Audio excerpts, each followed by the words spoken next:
সূরাটি শুনতে শুনতে আপনারা যা চাইবেন তাই কবুল হবে ইনশাআল্লাহ।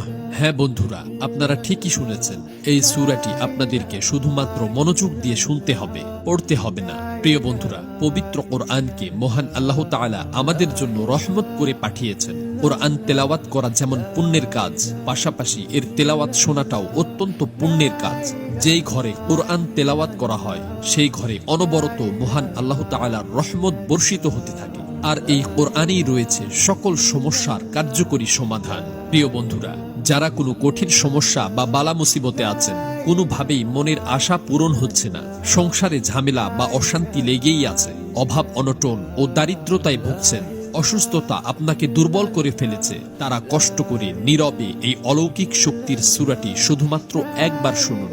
সূরাটি শোনার সময় মনে মনে আপনার সমস্যা ও হাজতের কথাগুলো মহান আল্লাহর কাছে নিবেদন করুন। ইনশাআল্লাহ এই সূরাটির অলৌকিক কুদরতি শক্তিতে আপনার জীবন থেকে সকল বালা মুসিবত দূর হয়ে যাবে, সংসারে শান্তি নেমে আসবে, অভাব অনটন দূর হয়ে সমৃদ্ধি আসবে, রোগবালা থেকে মুক্তি পাবেন এবং আপনার মনের সকল আশা আকাঙ্ক্ষা ও চাওয়া পাওয়া গুলো পূরণ হয়ে যাবে। তবে এই সূরাটি আপনাদেরকে প্রথম থেকে একেবারে শেষ পর্যন্ত শুনতে হবে।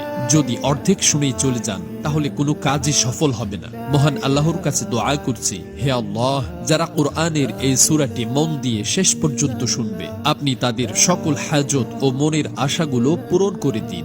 আমিন। কমেন্ট বক্সে আপনিও আমিন লিখে দোয়াতে শরীক থাকুন, কেননা কে জানে যে কখন কার দোয়া কবুল হয়ে যায়। তো চলুন সূরাটি শুনে নেওয়া যাক। বিসমিল্লাহির রহমানির রহিম। أتى أمر الله فلا تستعجلوه سبحانه وتعالى عما يشركون ينزل الملائكة بالروح من أمره على من يشاء من عباده أن أنذروا أنه لا إله إلا أنا فاتقون خلق السماوات والأرض بالحق تعالى عما يشركون خلق الإنسان من نطفة فإذا هو خصيم مبين